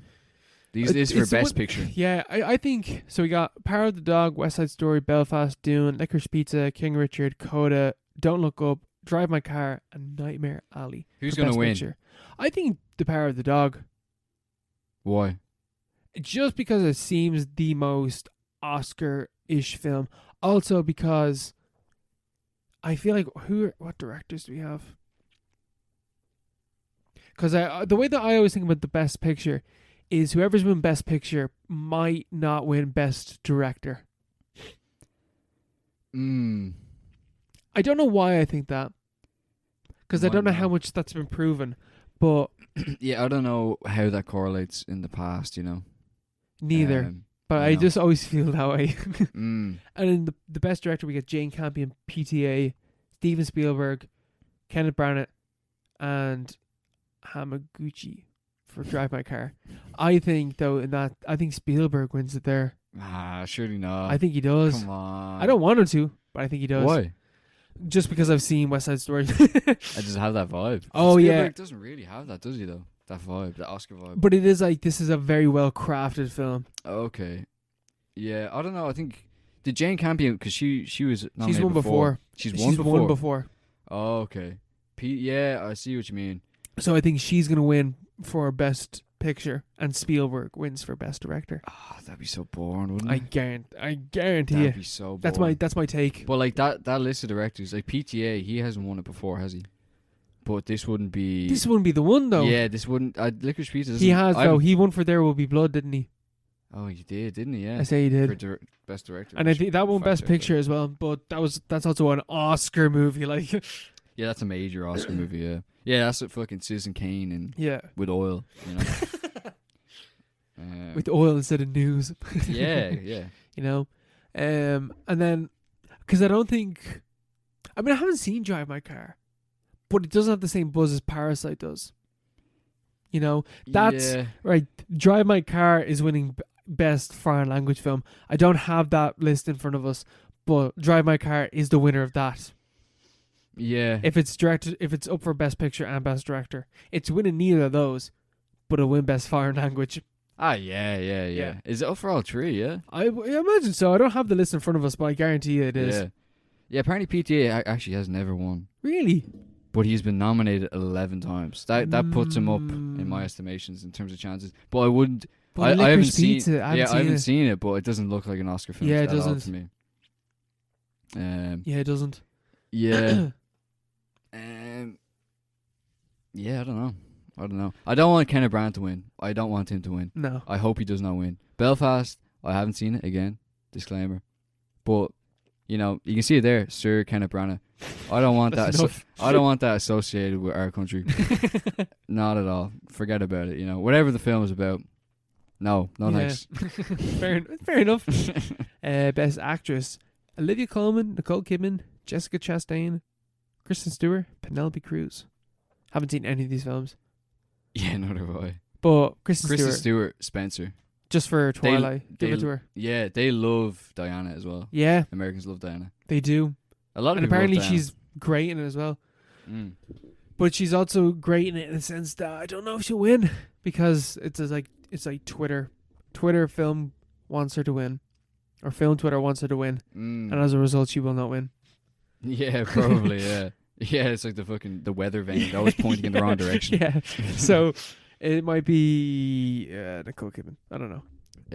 I think Penelope Cruz is a show because, as we established, she has won an Oscar, but she hasn't won Best Actress. Only Best Supporting Actress. Parallel Mothers has a bit of buzz as well, isn't it? I haven't heard about it, so I don't know. No, well, apparently it does, according to my gut feeling. The only film there that I know is Spencer. Yeah, same. Being the Ricardos, I've not heard of that film. Yeah, I've never heard of that. Nicole Kidman. She's won before with Hours, another film which we have not heard of. And she won. I think she's won twice. She's won twice. I think she might have won twice. Yeah. Like you should be banned after a certain amount of time from being nominated Meryl within Streep a certain should category. Never ever be allowed to. Oh no, yeah, not even nominated. Frances McDormand as well. No more Oscars for you. Yeah, three times. Like, yeah, like recuse yourself. Like there's other people with careers. No, I think it's only once. Sorry, I think it is. Oh, still, once is enough. Once is more than enough. Once is more than enough. Olivia Colman's also won it before. Because like these all like no matter even if you don't get nominated, you still get to go to the awards because they all know each other. But you got like you see the goodie bags they hand out with those things. They're all worth tens You get of like thousands. an iPhone 20, and you get like a free trip. Shit that you don't need. Yeah, stuff that you absolutely do not need. You definitely don't need a golden statue as well at the end of the night. Unless you've really earned it. Hilary Swank won for Boys Don't Cry. And in Boys Don't Cry, she plays a trans man. Yeah. Grim. What was that, 2004? 2000. 2000, 2000. Wow. Hilary Swank. She really fell off. Yeah, jeez. Didn't you ever haven't heard her in anything in ages? I want to see how many times Meryl Streep has won, right? Once for Sophie's Choice. I think she's twice for The Queen, 3 times for Iron Lady. The Queen? Yeah. Wait, what? She played the Queen. She won for the Iron Lady? She won for the Iron Lady, yeah. Oh my god. That says it all. You should be banned. You should be banned for being in films. No, sorry. She won for the Iron Lady. Helen Mirren won for the Queen. Yeah. But Meryl Streep is always nominated though. Yeah, no, she's just annoying. She's just like a nomination merchant. Yeah. Like find something else to do, you know. Be in better movies. You know, it's just Oscar bait, Oscar bait. Yeah, she's in fucking Don't Look Up as well. Yeah. She I'm probably. surprised she wasn't nominated for Yeah, that. same. Oh, you're so good. Come on. Por favor. How many Oscars, Gary? Meryl Streep has won 3 Oscars. She was nominated once, twice, 3, 4, 5, 6, 7, 8, 9. Come on. 11, 12, 13, 14, Come 15, on. 16, Stop. 17, This is a piss take. 18, 19, 20, 21 times. That Starting- is absolutely sickening. I can't believe people defend her. You know? Like, she has fans. People who, like, defend what she does. She's an absolute nomination merchant. That She got doesn't- worse every time. She doesn't do anything. She doesn't. Fucking hell. She just doesn't. She doesn't contribute anything. She's not very good at all. She was nominated for Best Actress from 10 times between 1982. Did she get it for Deer Hunter? No, she was nominated for Deer Hunter. That was the only film she's ever good in. Right. I'm going to say 1979 up until 2000. To the year 2003, she was nominated 12 times. 2 of those times she won. 12 times. In the span in 20 years. In 20 years, 12 times. Come on. You know. I didn't. That's literally 50% of the time she was nominated. Yeah. Yeah. That's over 50% of the over time. 50%. Like 60% of the time, or you something know, like that. like My maths is off there, like but whatever. Like step aside. You know. Yeah, move over. Move over. Step aside. You are in the way of everyone else. Like you are taking up space which other people deserve. You do not deserve a nomination ever Yeah. again. You know. You should be banned. You know. She should only be in little tiny independent films. On retainer. That's it. Yeah. But yeah. That is madness. That's shambolic. She's only what? She's what? 60, late 60s, is she? She is. Meryl Streep is pretty 72. 72. Yeah. Like she'll be going for another 30, 40 years. You know. She- I guarantee you she will win again when she's like 102. And we'll be all men. She has 2 more Oscars in her, bro. Yeah, Telling you. definitely. Yeah. She's 72. She began her career in. Oh, sorry, I'm gonna look this up again. How many Oscars? So, last time she was nominated was 2018. So literally For what? For The Post. Oh, come on. Come on. The Post. That film is shit. That is Like, dog shit. This is the thing, right? Oh Yeah, I my guarantee you, God. how That many- film is propaganda. Tom It's Hanks- straight up propaganda. Tom Hanks is the male equivalent, right? How many Oscars? Tom Hanks as well is also an absolute nomination merchant. Right. Oh, he's actually not. He's actually not. Is he not? No, he's not. 1, I 2, feel like he 3, was, 4, or he 5, is. 6 times nominated. 6? Yeah, that's not I think enough. I think his films always get nominated for like Best Picture or something like Yeah, his films always try to do it, but they're not good enough. that. You know? Captain Phillips, he was nominated for that, wasn't he? He won for that. No, he didn't. He was nominated for that. He's been nominated for he won for Forrest Gump. And Forrest Gump, to be Philadelphia- fair, great performance, great film. And Philadelphia. 2 years in a row. Philadelphia. 2 years in a row. And he won. 1994 for Philadelphia, 95 for Forrest Gump. Oh, very good. And then Big, he was nominated for Big. Come on. Saving Private Ryan, Castaway, and then A Beautiful Day in something. What the fuck? The one I can't remember what it's called. A Beautiful Day. Well, I can't argue with most of them. I think it's in the life of Roger. The Legend of Bagger Vance. Yeah, what the fuck? Which man's name? Roger. I keep trying to say Roger Ebert. You know the guy that he's like the next door neighbor guy, and he had a TV show. Oh, yeah, Roger. Mr. Rogers. Yeah. Mr. Rogers. Did you see that? I don't think anyone saw. No one saw that. No one saw that. Absolutely nobody Nobody saw has that. seen that. Except old American people. Francis McDormand's been nominated, has won 3 as well. I don't know why I'm just looking at this. Hold on, let's check it out. He's nominated for Best Actor. Yeah, who's Right. nominated for Best Actor? Will Smith and King Richard. Benedict Cumberbatch, The Power of the Dog. Andy Garfield, Tick Tick Boom. Denzel Washington, The Tragedy of Macbeth. Javier Bardem, Being the Ricardos. Here, we should host the Oscars. We should. We won. We could have done that on stage. done that. I was just picturing us on stage doing that. It was seamless. And who do you think the winner is? And the winner is they just like decide the winner on stage. We're just like, oh, I'm They're not just reading like, that. it's like looking up at the screen. Yeah, no. Imagine if you pulled out the envelope and just toss it aside, and the winner is the real winner is Denzel Washington's gonna win. Or we just go, oh fuck that, and just drop it. I'm the winner. I feel like Denzel Washington has won a bunch as well.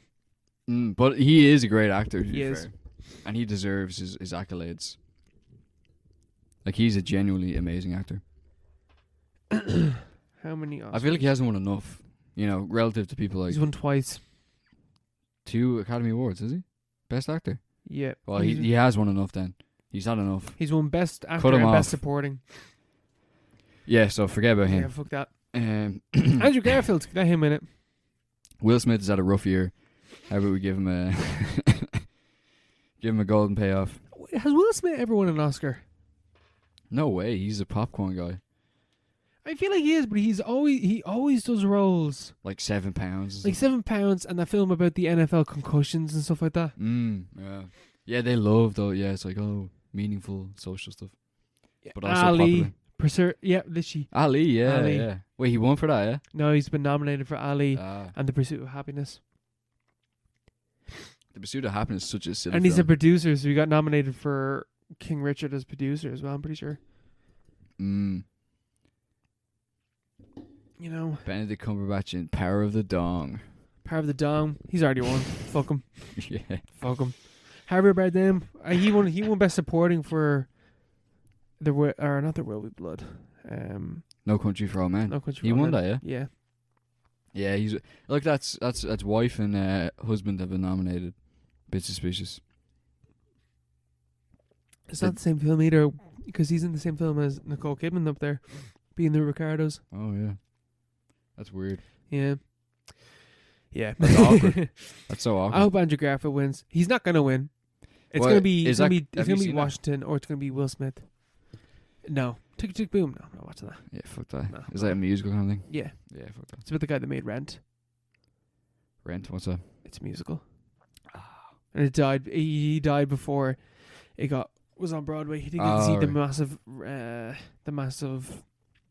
praise that it got. It's also directed by Lin-Manuel Miranda. Okay. So,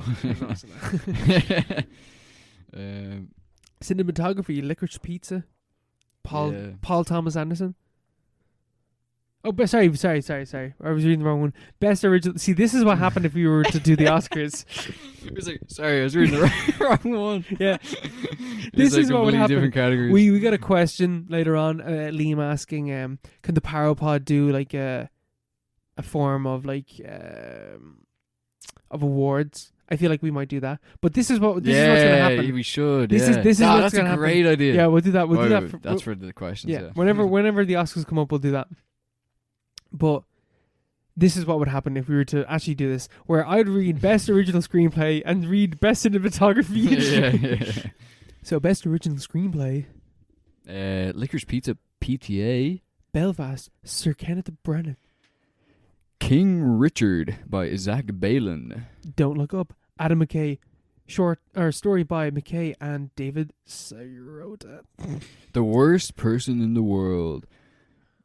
Joachim Trier and Eskil Vogt. So glad I didn't get that one. That is exactly. Yeah, what's this? That is exactly. I couldn't remember David Sirota. You're there in the audience like David Sirota. You're there in the audience. This is what would happen. Yeah. Eskil Vogt. Yeah. Anyway, it's gonna be Belfast. Licorice. It should be Licorice. Won before, hasn't he? Please don't be Don't Look Up. Please, God. Adam McKay. No, it's way too messy. They couldn't get away with that, could they? It could be Belfast. It could be Belfast. I haven't seen Belfast, but it could be Belfast. Could also be Licorice Pizza. King Richard. I don't know. Worst Person in the World. Don't know what that is. I have no idea what that is.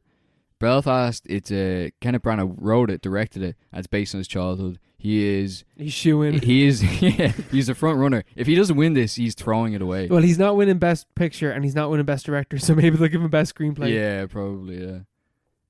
And then Best Adapted Screenplay. Best Adapted: The Power of the Dog, James Campion.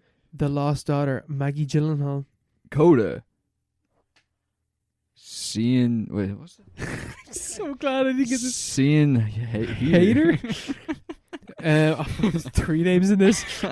Dune, John Spates. Denis Villeneuve, and Eric Roth. Drive My Car. Ryozuki Hamaguchi and Takamasa. Oh, That's pretty good, man. I can't believe. maybe we could do this. Why are the Japanese names easier to pronounce, or like seem easier to pronounce than the fucking like Spanish or Portuguese kind of names? Yeah, they're so like, Amaguchi. Yeah. It's like so, It works. It rolls off the tongue. Yeah, it bounces off. Best adapted screenplay. Dune. All day long. Surely the fuck, like it's an unadaptable script. It's an unadaptable book that was adapted well. Yeah, it's a famously unadaptable text, which they managed to actually adapt quite well. But like at the same time, I haven't seen any of the other films. Yeah. I don't know what they're about, so maybe they pulled it out of the bag there. Yeah, but not as much as Dune. Yeah, because John Spates, like that guy's like, he's done loads of dodgy stuff. There's just like dodgy films, like not like cancelled or whatever. Yeah, But like cancelable inquiries. and Eric Roth. That's not the Eric Roth, is it? I don't know. Yeah, the guy who does like Green Inferno and stuff. No, that's Eli Roth. Eric Roth. Yeah, he's still a bit of he's a strange guy. Is he? Or as in like he does like his films are very very hit and miss. Mm. He's not like a premium. Like the biggest name of that would be Villeneuve. Has Villeneuve won before for something? Yeah, maybe director. I doubt. Surely I he doubt has. for screenplay. Did he win anything for? I feel like he hasn't. I feel like Incendies won something at the Oscars. I think Best that won short. best foreign language. Did it? I think he did. Nominee international film Untitled. Didn't even win international film. What? He got a nominee for Arrival and then adapted screenplay and best picture for Dune. Oh really? I think that's his time, isn't it? Yeah, surely the fuck. Surely, yeah. I think best picture Dune, and then maybe best adapted screenplay, and then they sort of distribute the rest between whoever wants it. Question for you: what films have won the most Oscars? What films There's 3 films in one go? that have won 11 Oscars, which is the most anyone's ever won, I think. All right, Lord of the Rings, Titanic, and I don't know the other one. The other one is Gone with the Wind, I think, but I'm going to check. Gone with the Wind. Yeah. 11 Oscars. That's like 15 movies that won the most Oscars. Hold on, scrolling this list. Titanic won 11. And Ben-Hur won 11. It's not Ben-Hur. Ben-Hur won 11. No one's even seen that. And it was nominated 12 times that year. Titanic was nominated 14 times the year that it came out. Yeah, I remember reading that. And Lord of the Rings was nominated 11 times and won 11 times. Nice. Yeah, that's a great hit rate, yeah. Yeah. It's like win everything you're nominated for. Sure, fucking West Side Story, the original West Side Story, is number 4 with 11 nominations and 10 wins. 10 wins. 10 wins. It won 10 Oscars the year that it came out. Could the remake? Could we see a repeat? Yeah. Well, we actually Hopefully not. we could not technically at all. The 'Cause English it's only been Patient, nominated like twice. 9 wins. The English, what the fuck is that? That's a mad slow fucking shit film. The Last Emperor, 9. That's oh, Paul really? Schrader as well, isn't it? Is it? No, it's not. No, it's a Bertolucci, is yeah, it? it is Bertolucci. Gigi, 9. Gigi. I've never heard Is of that the before. one with Ben Affleck and Jennifer Lopez? Slumdog Millionaire, won 8. Oh, I remember that year. Remember that? Yeah, it's only 2008 year. Mm. Amadeus won 8. Gandhi won 8. Have you ever seen Amadeus? Cabaret won 8. Man, Gone with the Wind isn't even up here. Mm. Did not realise that. Must not be very good. My Fair Lady won 8. My Fair Lady, come on. On the Waterfront won 8. From Here to Eternity, never heard of that film. That one 8. From Here to Eternity. Gone with the Wind won 8. Okay, never mind. There 8. we are. But it's nominated 13 times. But yeah, there's 3 films as well that have only ever won the major 5, which is screenplay, director, actor, actress, best picture. There's 3, is there? There's only 3 films that have won the major 5. Silence of the Lambs. Yes. and I don't know the others. I thought it was only Silence of the Lambs. No, it is Is it recently that people have got it? No. No. One Who Flew Over the Cuckoo's Nest. Oh, really? And some film called like One Time Tonight or something like that. Yeah. It happened one night. What the fuck is that? Yeah, that's it. It's Never a heard that. 1934 film. You can't count that. So the big five is Best Picture, Best Director, Best Actor, Best Actress, Best Screenplay. Yeah. And it can be either original screenplay or adapted screenplay. It can be either or. It can be either or. Because you You can't get nominated for one if you didn't get the other. You can't win both. Yeah. Yeah. A bunch of films have won four of the big five. Yeah, I'd say so, yeah. A bunch of them have. Yeah. Forrest Gump was one of them. The King's Speech was one of them. Yeah. Jesus. The King's Speech isn't bad, but No, come on. It's not at all. It's a good film, but even like Silence of the Lambs, that's not. It's a good film. It's not an all-timer at all. It's a good film. It's a good. Yeah, I'm always kind of.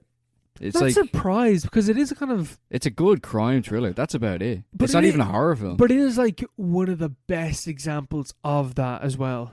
What do you mean? Of a crime thriller? Of a crime thriller. Yeah, yeah. But I remember back on or like a while ago reading about like horror films. Like, you know the way or horror films are never really recognized at the Academy Awards for like various reasons. Mostly because horror films are like very particularly bad, you know, in like a way that isn't, you know, you can make a bad film that is still kind of palatable to people that vote for the Academy Awards, but you can't make a horror film. It's the reason why Titan won the Cannes Film Festival. But didn't get nominated an for amazing anything. horror film by like all accounts, but like it doesn't appeal to them.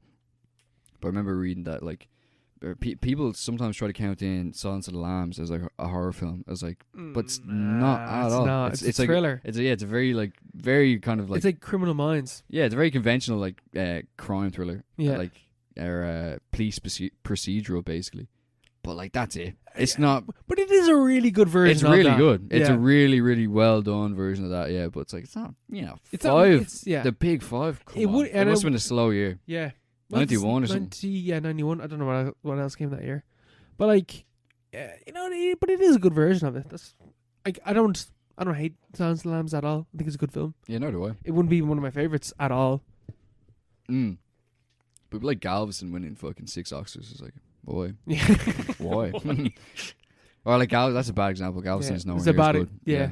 Because it's not as good. But you know what I mean. Yeah, no, I know what you mean. I get you. what I mean. I get you. But yeah, no, it's a cool field out there. Oscar season, bro. We You have gonna to- watch any of these? No, probably not. You know, would you watch any of the best Oscar or the best picture ones? Best pictures. Well, because we're just talking about the fact that a few of these are actually on Netflix, so yeah, that's handy. they're worth looking at. The Power of the Dog. Don't Look Up, of course. Mm-hmm. That's not worth looking up. Though. And what else is on it? We got, that's it though. Oh, is it? Yeah, there's 2 Netflix films there. Okay. Well, the Lost Daughters also has a few nominations. That's also on Netflix, and I think Parallel Mothers is on Mubi or something like that. Ooh, handy. I think I remember seeing something about it anyway. That is I've handy. heard of the movie. Anyway. Tick Tick Boom is also on Netflix. I really want to see Tragedy of Macbeth. Yeah, there's no to watch it though, is there? No, it's just like you're gonna It's have to go only to in cinema, cinemas, yeah. but like it's also a cinema movie. Yeah, I suppose. Yeah. Yeah. You wouldn't watch that in the. Kind of surprised that because that's Joel Coen. Mm. It's one of the Coen brothers not nominated for director. Mm. Yeah, usually he'd be straight in there. Yeah. Yeah, weird. If he had his brother, he'd be in there. Yeah, he must be the big draw. Yeah, Yeah, he must be Ethan. Ethan. Big Ethan's top dog and fucking in the Oscars. Like, Yeah, yeah. But, We go- yeah. we go for a break before listener Go for questions. quick sauce. And now onto the listener questions. If you want to ask us a question, you can hit us up on Instagram or on Twitter at Paro_pod. Or You can get to our email at theparapod@gmail.com. be the first. Yeah, be the one. First question is coming in from Liam, and Liam is asking us, Can we have an alternative Paropod awards show? Yes. Yes, absolutely. That is such a good idea. I'm 100% on board for that. We That's need a to great idea. I can't believe we didn't think of that before. We need to make categories. Yeah, we do. Vibiest. Biggest vibe. Biggest vibe. Yeah. Best vibe. Best take. Yeah, best take, best subtext, best, Actor, actress. Yeah. Or best weird performance. Yeah, best performance. Best cheese content. Stuff like that, Yeah. That would work. Because we could definitely Most disturbing category. Most disturbing, as well, yeah. Or, and shittest film. Shittest film. Best shit film. Yeah. There's so many. Yeah. Worst take. Yeah. Worst vibe. Biggest letdown. We all know who's taking that one. Would we do it from our recommended films only? It would have to be part of the Paropod canon. The Paropod universe. Yeah, so we'd have Texas Chainsaw could be up, and Halloween, because they're like part of the canon. Yeah. Wicker Man could be part of it. But then alternative, because because I suppose we haven't actually watched many films from the year. Yeah, that's the thing. You'd have to watch more films from the year. Yeah, so we're not going to do that, are we? Best Picture is just going to be Mad God because it's the only film from last year. So, well, no, it'd be Titan. Yeah. Pig. But you just revealed it. Dune. You can't say that. Yeah, I just spoiled it. Just spoiled our but award show. We can make up something. Yeah, we're going to compete with the Academy Awards. We'll make up little Oscars. Yeah, little awards. Tinfoil men. What would it send look them like? to the winners. What would our award look like? It would be tinfoil, and it'd be a guy doing a dab or something. Yeah, sick. Like the way in a similar sense to, is it the Golden Globe or something like that, where like it's very very pointy and very angular. In a similar sense, like the tinfoil shapes into a man. Like it's like the head. It forms into the head, and there's just two hands really pointy going like that. Like it kind of like if you weren't really looking at it, it wouldn't be obvious that it's a dab. It's modelled off the like the tinfoil hats, you know, like Paro, the Paro. Yeah, it's like signs kind of thing, Perfect. That's actually, we can make them. That's a great concept. We'll send them off to. We'll get on to Luke. Yeah. Yeah, exactly. Now we got a new song. Yeah. Make it up. Make it into an NFT. Yeah, it would be a Paropod NFTs. Yeah. Go for billions. That is coming, to be fair. That is coming. Paropod. Big news next week. Paropod Bored Apes. They're in the pipeline. Yeah. NFTs featuring our faces. What a haunting future that would be. That would be the darkest timeline. Yeah, that's the end. And then our second question is coming in also from Liam, and he's asking, also, in Meet Dave, who operates his sexual organs and how do they do it? Meet Dave? Yeah. The Eddie Murphy movie with all the little people inside of Are they him? all called Dave? No, they are all Dave. Like Dave is the robot thing that they are. Oh, yeah. That's Dave. Yeah. So who operates the sexual organs? Yeah, because one person's like a team working his hands, a team working his head, team working his foot, his organs everywhere. So someone's gonna be working his dick. Yeah, someone's on the balls. Mm-hmm. Someone's on ball duty. Someone's on taint duty. So you're on taint duty today. It's like, I was on taint duty yesterday. That's a lot of bullshit. Yeah. Oh, yeah. That's an unlucky one. Taint duty. You think there's a class society within Dave's body? Oh, 100%. 100%. Yeah. There's like a proletariat. It is modelled after the man that runs it, after the little person that runs the entire show. Is it? Because Eddie Murphy's little person, the one that's... Is that a euphemism? Yeah. His id is the one controlling the body. Oh, okay. Yeah. He's the captain of the ship. Uh-huh. And the ship is modelled after him. So, yeah, he's the king. Mm-hmm. It's a monarchy kind of system. So it's a feudalist system. So there's people who are permanently stationed around the balls. Around the balls to taint area and to anus area. Yeah. Would you... Where would you rather work out of those three areas? I want to ask Duty. Taint, of course. Taint, best of both worlds, I guess. Yeah, you get both. Yeah, but you also, you're kind of out of the way. It depends how long the taint is. How long the hours? Is there no space down there? What's it like? You know, it all depends really. Have you ever seen Meet Dave? I haven't. No. I've seen it years ago. I can't remember anything about it. Really? Yeah. Where would you work in his body? Like anywhere. Yeah. I have a feeling that like nipple duty is real easy. Nipple duty. I feel like that's real in a man, cozy. especially. Yeah. Yeah. Yeah. If it's me, Owen, You're on nipple duty. yeah, you're on nipple duty. They ain't much. They ain't doing much there. Ain't a lot to do. No. That's a handy shift. Just vibe out, chill. Yeah, that's not bad. Where would you work in Mark? In Meet Mark, where would you? Meet Mark. Where would you work? I don't know.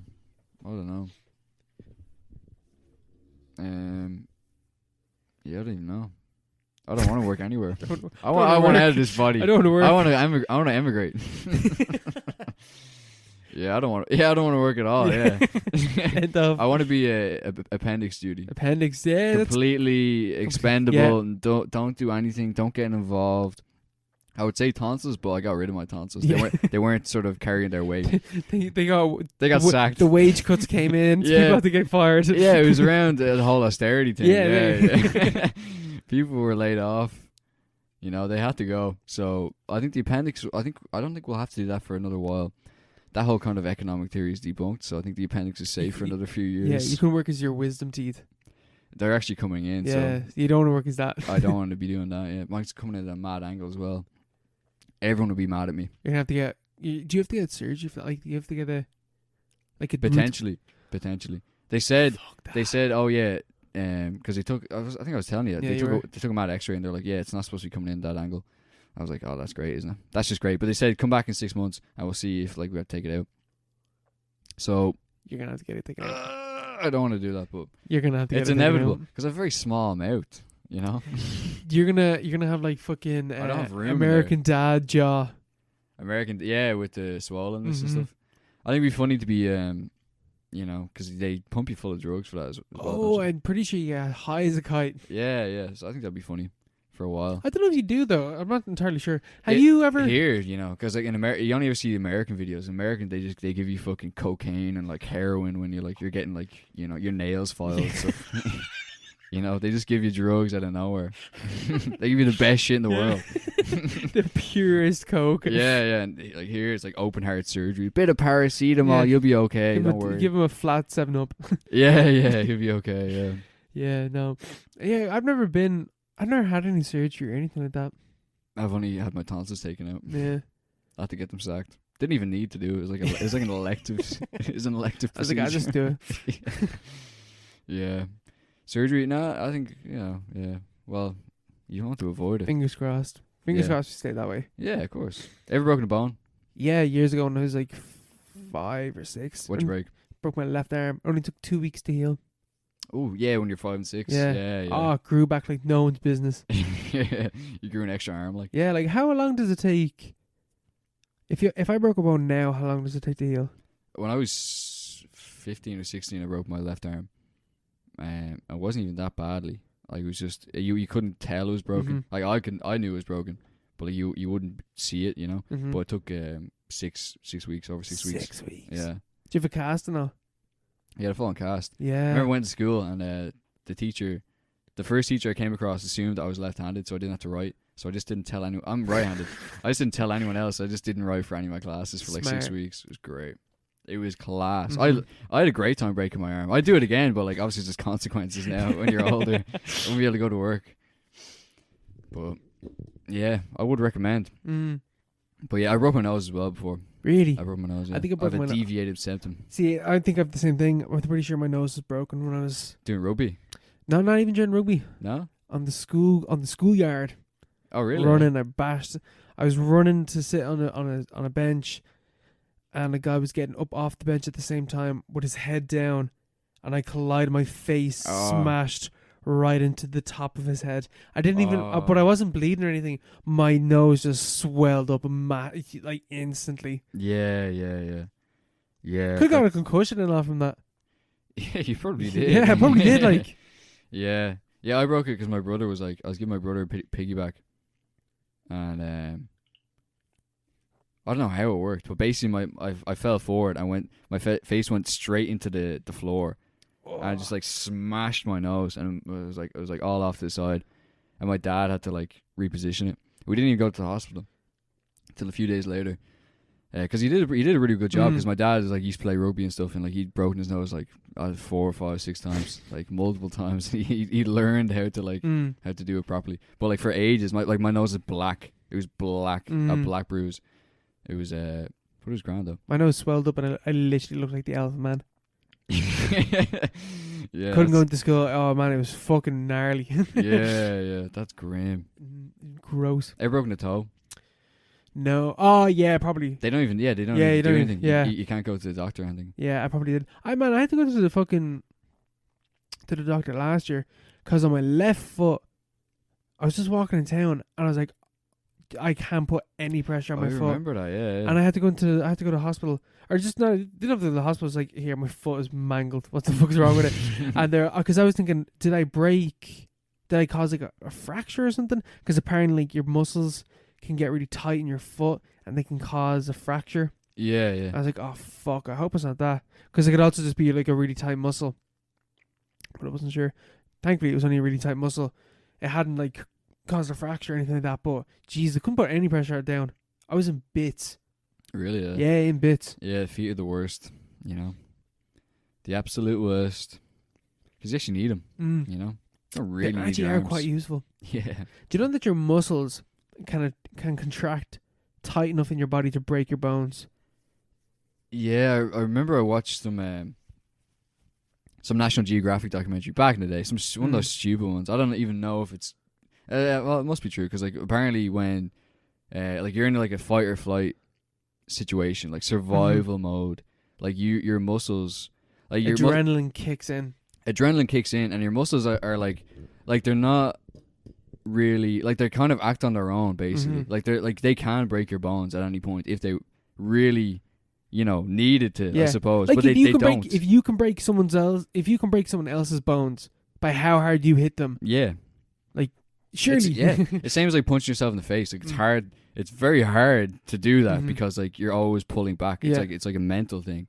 But like once you're beyond that mental barrier, if you're in like a situation where you need to do something or whatever, like I think they had an example where someone was like, he was like being crushed by a rock, or he was like trapped under a rock or something, and he just lifted the rock up. It was like it weighed a ton or something. There was a car or something like that, and he just lifted it up.